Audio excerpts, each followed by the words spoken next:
मैं जब चित्रकूट आया, जय महाराज, तो चित्रकूट आने के बाद सबसे पहला काम इंसान वही करता है कि ये जो मिट्टी है, जहां भगवान राम के चरणों में जगमगा रहे हैं, जहां 11 साल, अगर मैं गलत नहीं हूं तो 11 साल भगवान ने यहाँ गुजारे हैं माता सीता और लक्ष्मण के साथ, तो उस मिट्टी को उठा के मैंने अपने मस्तक से लगाया और बहुत धन्य महसूस किया।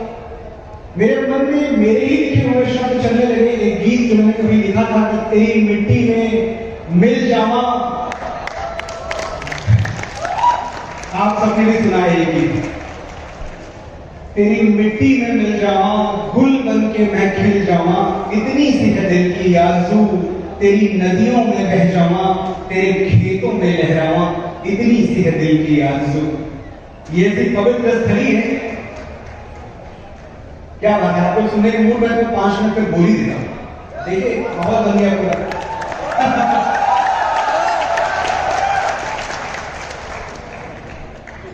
तो मैं आपसे ये कह रहा था कि जब इतने लोग एक पंडाल के एक झंडे के नीचे इकट्ठा होते हैं, तो ये इस बात का शंखनाद है कि इतने बरस आजादी के बाद और आजादी के पहले भी जो हमें गुमराह किया गया है, अब हम गुमराह होने से मना करते हैं।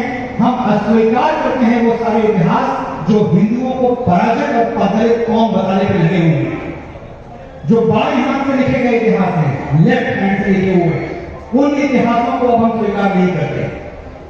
हम चाहते हैं कि एक बार फिर से इतिहास की किताबें दोबारा लिखी जाएं, ताकि हजारों पन्ने रख दिए गए हैं बाबरों की, अकबरों की, शाहजहां की शान में, और हमारे महाराज सुहेलदेव को एक पन्ना नहीं मिलता इतिहास की किताब में, बाबा रावल का जिक्र तक नहीं मिलता इतिहास की किताब में। 450 साल महाराणा प्रताप की आत्मा इस बात का इंतजार करती रही कि कोई हिस्ट्री को रीराइट करे, ताकि पता चले कि उस दिन हल्दी घाटी में वो हार नहीं थे, और हमें बताया जाता है।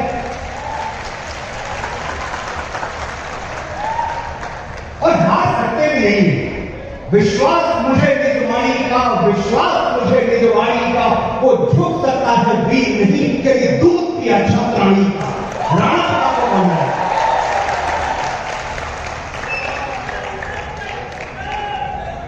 और हमारी जो अस्मिता है, आप यहां बैठे हुए हैं, आपकी तरफ से, आप सबकी तरफ से मैं पूरे विश्व से कहना चाहता हूं कि देखो हमारे लोग, पहचानो हमें, हम वही हैं जो बाण भेद के धरती से धारा निकाल दिया करते हैं।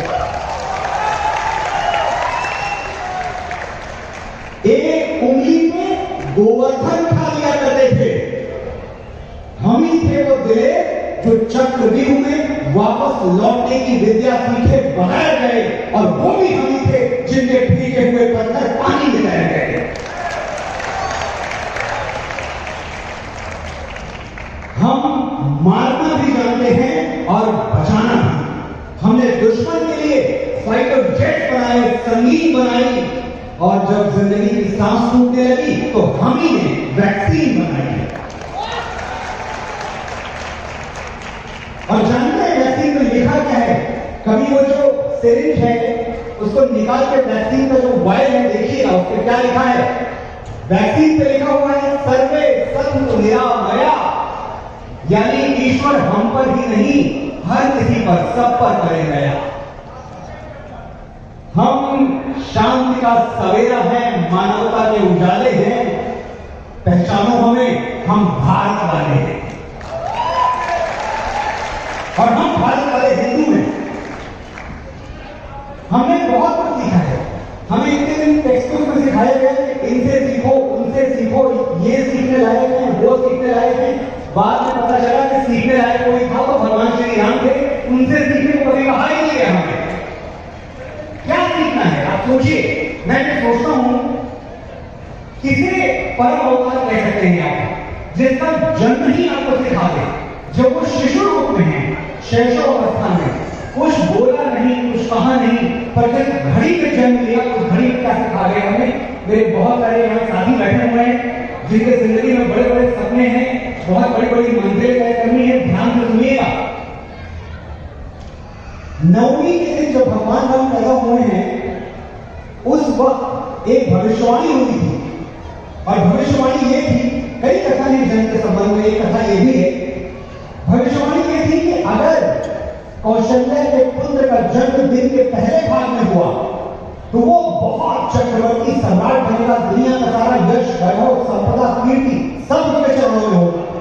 और अगर कौशल्या नंदन का जन्म दिन के दूसरे भाग में हुआ तो उनको अपार कष्ट सहने पड़ेंगे, परिवार से वियोग सहना पड़ेगा, और राष्ट्रपुत्र होकर भी वनवासियों की तरह जीना पड़ेगा।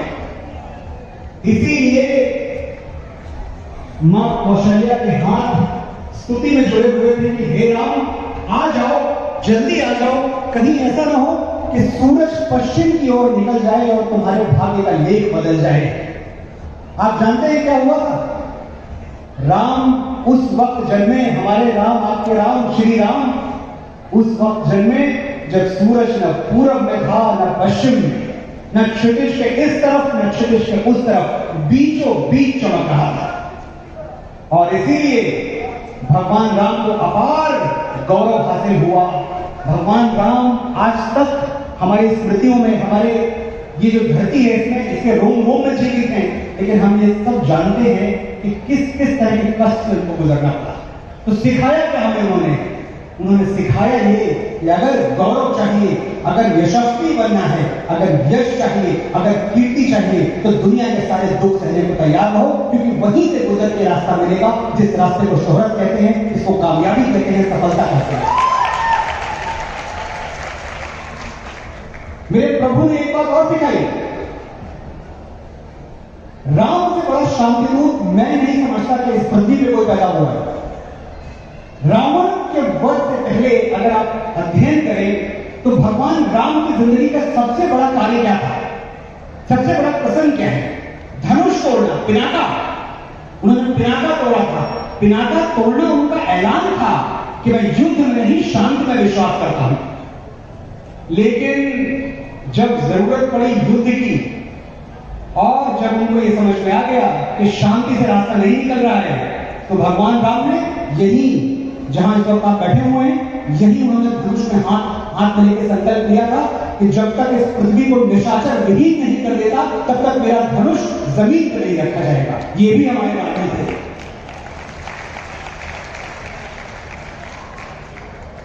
रामेश्वरम के किनारे जब उनको समुद्र ने रास्ता देने से मना कर दिया, वो प्रसंग आपको याद करना चाहिए। 3 दिवस तक पंथ मांगते रघुपति सिंधु किनारे, दिनकर के शब्दों में 3 दिवस तक पंथ मांगते रघुपति सिंधु किनारे, बैठे पढ़ते रहे छंद अनुनय के प्यारे प्यारे। उत्तर में जब एक नाद भी उठा नहीं सागर से, उठी अधीर धड़क और उसकी आग राम के शर से। राम ने कहा, लाओ मेरा बाण, आज समुद्र को सोख लेता हूं मैं। और वो क्या संदेश था कि सच पूछो तो शर में ही बसती है दीप्ति विनय की, संधि वचन संपूज्य उसी का जिसमें शक्ति विजय की। अगर विजय की शक्ति नहीं है तो आपकी विनय व्यर्थ है, का कोई मूल्य नहीं है। सहनशीलता, क्षमा, दया को तभी पूछता जग है, बल का दर्प चमकता उसके पीछे जग जगमग है। बलशाली बनाए रखें अपने आप को, आपका बलवान होना आवश्यक है। एक आखिरी बात जो कह के मैं आपसे विदा दूंगा, मैं गौरीगंज एक जगह है अमेठी, आप लोगों ने नाम सुना है गौरीगंज अमेठी का?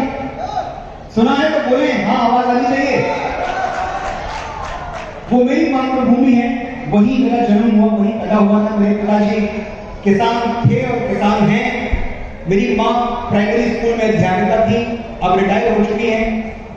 मुझे याद है जब मैंने पहली बार उनसे बोला कि मैं बंबई जाना चाहता हूँ, फिल्मों में गाने लिखना चाहता हूँ, फिल्मों में काम करना चाहता हूँ। इकलौती संतान था मैं, और जो लोग यहाँ इकलौते हैं या जिनके घर में कोई इकलौता है, उनको पता है कि क्या बीती होगी। ये मैं आज से 25 साल पहले की बात कर रहा हूँ। उनकी छाती फट गई ये सोच के कि मेरा अकेला बच्चा जिसको कलेजे से लगा के रखा, कौन पूछेगा इसको बंबई में। मैंने अपनी माँ से एक बात कही थी, और तब तो मुझे पता भी नहीं था कि मैं कभी श्री राम को बोलूंगा। मैंने कहा था कि माँ, बिना वनवास सहे कोई राम नहीं बन सकता। तो वनवास को लेना पड़ेगा। अगर जीवन में कुछ करना है, अगर अपनी मातृभूमि के लिए भी कुछ करना है, तो मातृभूमि छोड़नी पड़ती है, त्यागनी पड़ती है।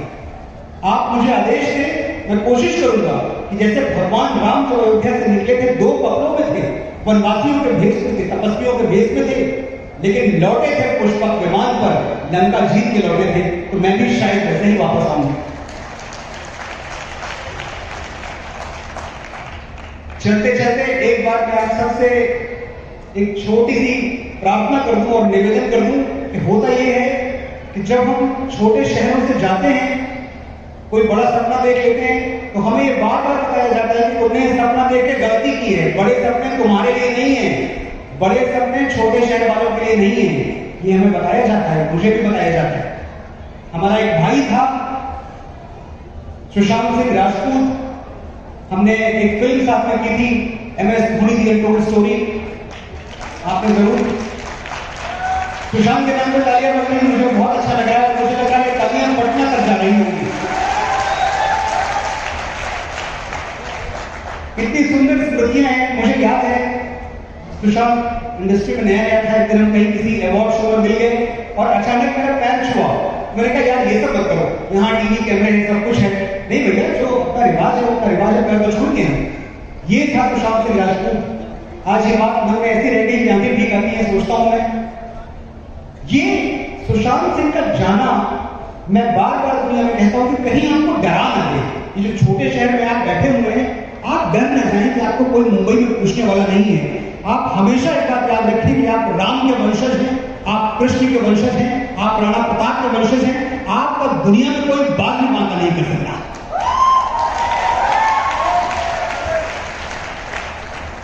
और चित्रकूट के इसी ग्राउंड से हुंकार कर देता हूं मैं आपकी तरफ से, सुनो बड़के शहर और बड़के नाम वालों, अपने बड़पन का झुनझुना कहीं और जाके बजाओ। हमारे तेवर से टकरा गया तो टूट जाएगा। हम बकैती पे आ गए बाबू, तो नेपोटिज्म का पसीना छूट जाएगा। हम जानते हैं तुम पावर में हो, तुमने मसनद पे जो मुंसिफ बिठाए हैं वो हमको फनकार नहीं मानेंगे, अदाकार नहीं मानेंगे, कलाकार नहीं मानेंगे, हम फिर भी हार नहीं मानेंगे।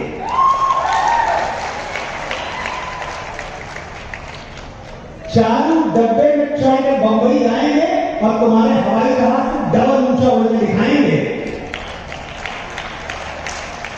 आपकी तालियां ये बधाई चलिए कि मैं बात नहीं कह रहा हूं। तुम्हारे हाथ में पावर है, हमारे हाथ में ताकत, दोनों का अंतर समझो। पावर वो कुर्सी है जो किसी की सदी नहीं हुई, चाहे कोई जिए या मरे, और ताकत वो बचपन का यार जो यारी में गर्दन कटा दे और कुछ तक न करे। तुम भी क्या कमाल करते हो, शेर के बच्चे को चाकू से बजाते हो, हमको सर नहीं बताते हो। जिस दिन छोटे लाल मास्टर डा से डर पड़ा रहे थे, उस दिन हम पेड़ की पुर्गी पर चढ़ के हाथ से अमरूद खा रहे थे।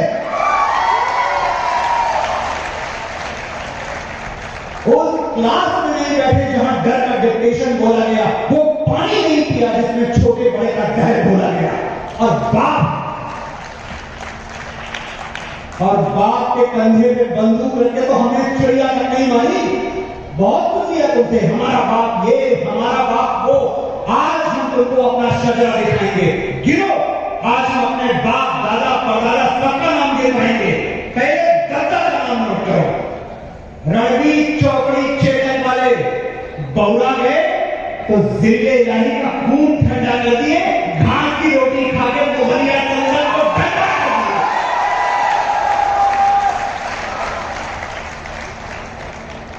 बड़े भैया हमारे 14 साल जंगल जंगल जोगी की सवारी फिरती रही और सिंहासन पे उनकी खड़ाऊ राज करती रही। नाम नहीं ले रहा हूं मैं, नाम आप सब जानते हैं, किसकी बात कर रहा हूं। एक कक्कू भी थे हमारे, फूटी आंख से करतब दिखा दिए थे, शब्द भेजी मार के गौरी को गुलैया बना दिए थे।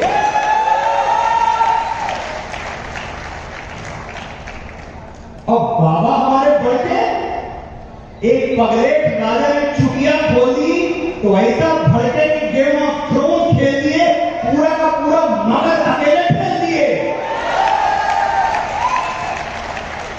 4 काफी है कि और गिनवाए? लोग करते करते नेपोटिज्म की स्याही खत्म हो जाएगी, हमारे बाप दादा की बचाई हुई तबाही खत्म नहीं होगी। तो बॉटम लाइन बोल दे रहे हैं, नोट कर लो, तुम अपनी खोपड़ी के पीछे वो चमकने वाला गोला लगवा लो, हम फिर भी तुमको अवतार नहीं मानेंगे। तुम्हारे नाम का कलमा नहीं पाएंगे, तुमको परवरदिगार नहीं मानेंगे। तुम वंशवाद की जमीन खोल के हमें गाड़ दोगे तो हम बगावत का बीज बन के फूटेंगे और तुमसे बाहर नहीं मानेंगे। Thank you.